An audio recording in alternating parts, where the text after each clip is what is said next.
Shalom. This is the Ger in every Parsha. This is Parsha Vayikra, which was actually last week, catching up. There's some beautiful pieces in the Midrash Rabbah, so I wanted to get right to it. We'll start in 1-2. On the very first pasuk that Vayikra El Moshe, and he called to Moshe. There's a piece by Rav Bohu. He opened his discourse on our passage by expounding the following verse. Those who dwell in his shade will return. They will revive like grain and blossom like a vine. Their repute will be like the wine of Lebanon. And this is from Hosea 14:8. Now, if you know anything about Hosea, Hosea was a prophet to the northern kingdom of Israel, and it's an interesting book. I definitely recommend you read it. He spoke bad about the Jews, and he married a prostitute. God told him to marry a prostitute, and he had 3 children, and he named them with prophetic names. So it's interesting that this verse, he brings up this verse, and he says that those who dwell in his shade will return. These are the proselytes who come to accept the Torah and thereby merit to take shelter in the shade of the Holy One. Blessed is he. They will revive like grain. The proselytes will become primary like Israel. And this is as it is stated, how goodly and how beautiful will be the grain of young men and the wine that will make maidens sing. And blossom like a vine, the proselytes will blossom like Israel. As it is stated regarding Israel, you caused a vine to journey out of Egypt, you compelled nations and implanted it.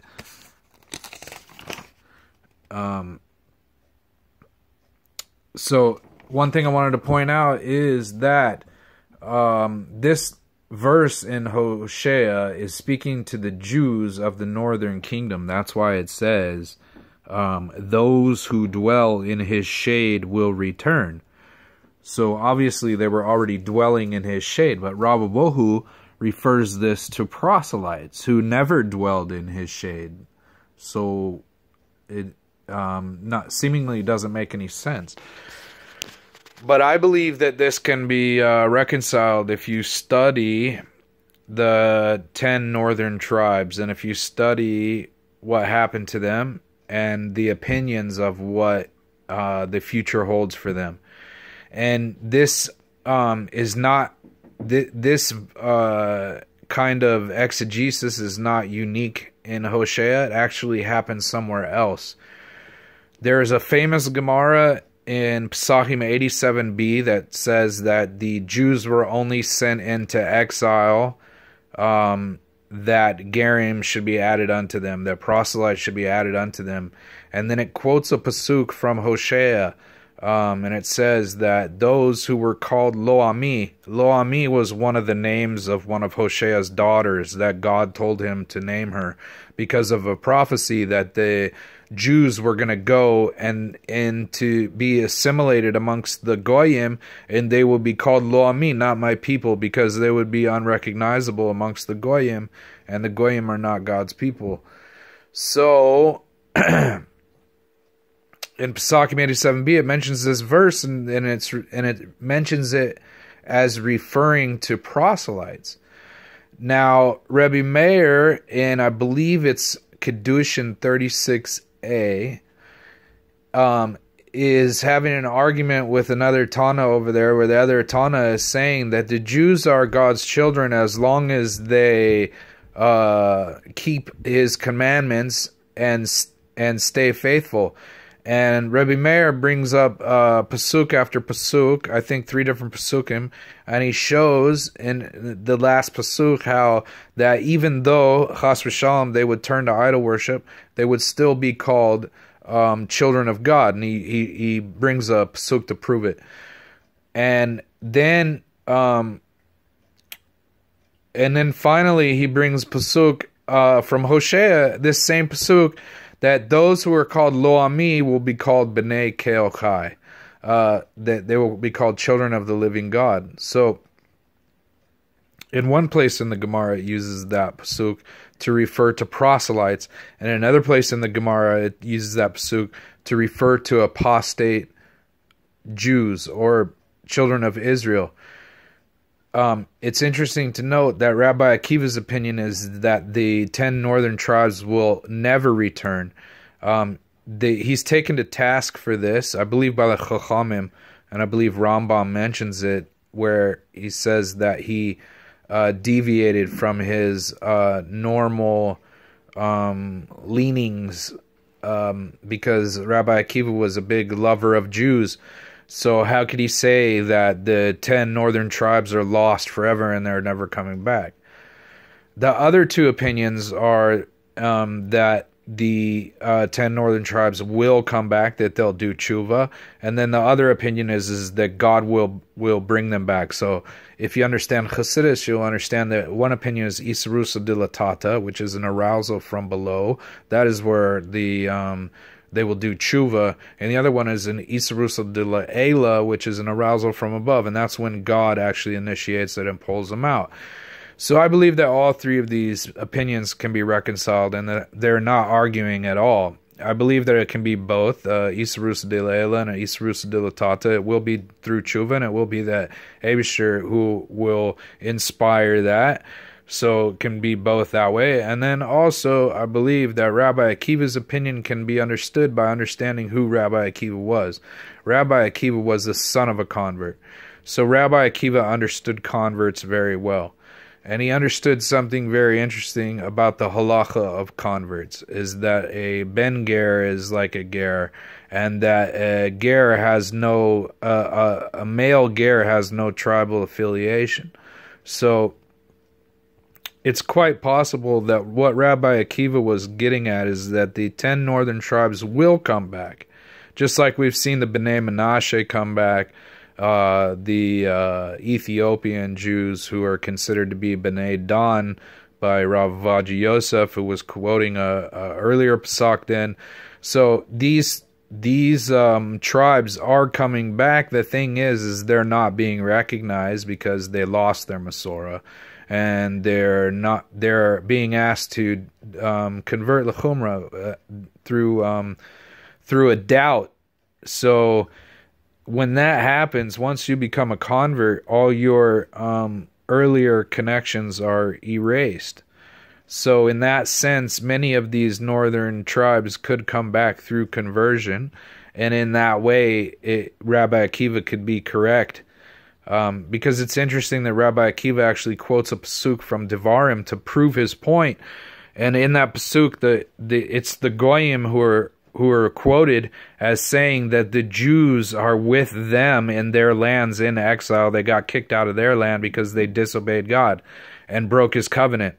So the goyim actually know that they were assimilated amongst them, and they point that out. So just food for thought. I'm going to flesh that thought out a lot more later on down the line. I'm going to go through that whole deal with the 10 northern tribes, but I just thought I'd mention it as a side note.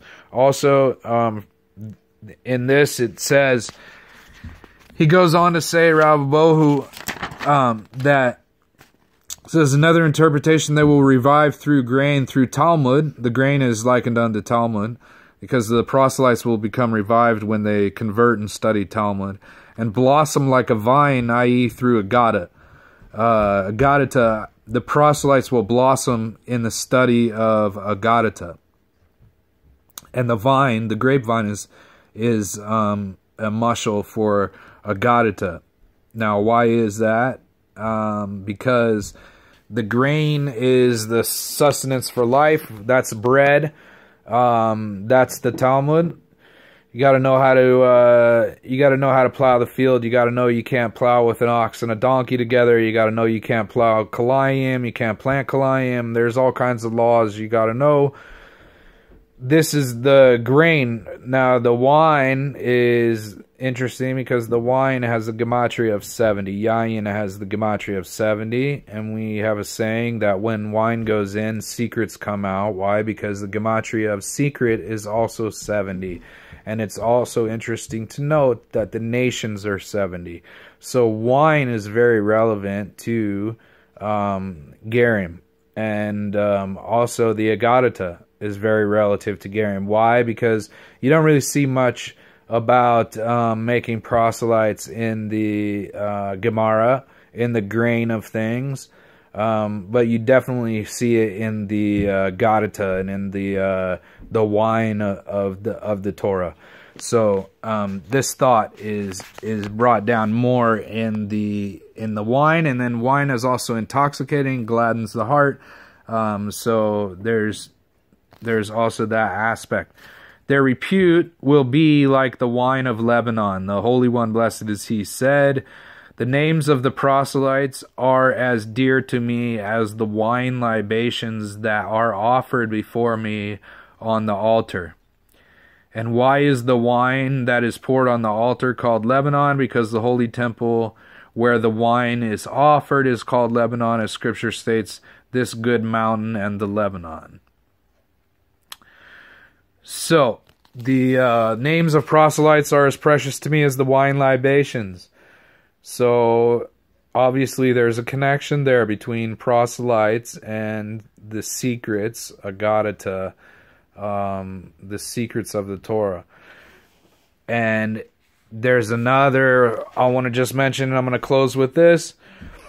Later on, there's another one that mentions a verse in Divrei Yamim about Bithia or Basyah. Basyah was a daughter of Paro.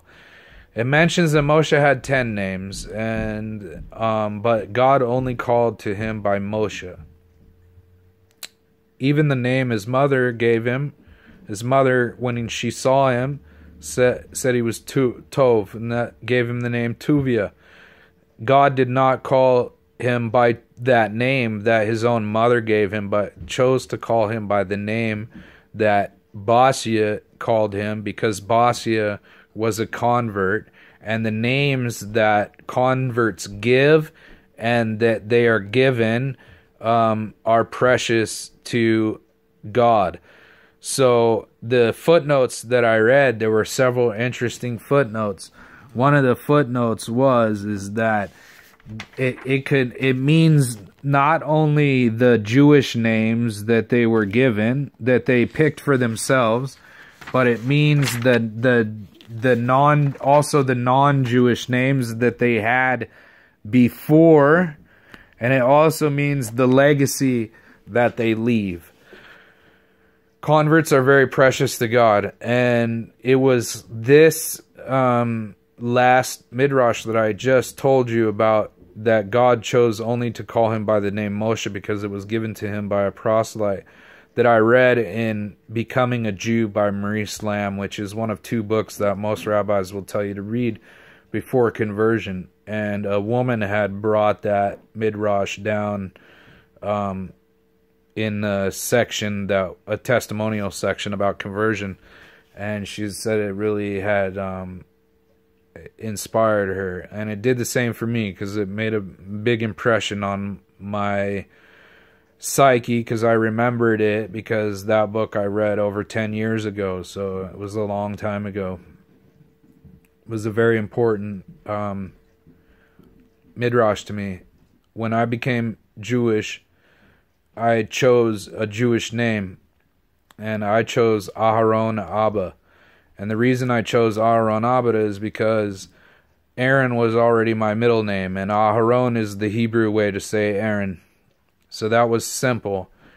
Abba was because I had a daughter at that time, and I was already a father, and Abba means father, but it means father in Aramaic. And Aramaic is connected to secrets the Gemara speaks about it, that when God wants to hide something from the angels, he speaks in Aramaic.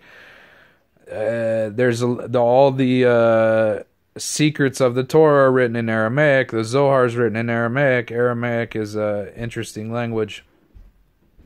So I picked Abba because I had a daughter already, and that was a way for me to maintain a connection with my daughter, because the Gemara says that once you convert, you're like a newborn child, and your old relationships are legally absolved. But the fact of the matter is that she's still my daughter, and so for me it was a way to maintain that connection. She could call me Abba, and it would be my Hebrew name, but it would still be something very personal for her and I. And Baruch Hashem, thank God, she uses it, and it's very precious to me. Every time I hear my daughter call me by that name, it's the greatest feeling I have, and it means a lot to me. It's a validation. It just so happens that after I picked the name Aaron Abba, I some years later was getting into Gematria, and I actually looked at the Gematria of it, and the Gematria of it is 256 for Aaron and 4 for Abba, Aleph base Aleph. And 256 and 4 equals 260, which is 10 times 26, 10 times Shem Havaya. So it's obviously a very interesting name. I remember when I converted, the rabbi who was doing the conversion asked me where I got the name, and I told him that I just had come up with it, and he said it was a very holy name.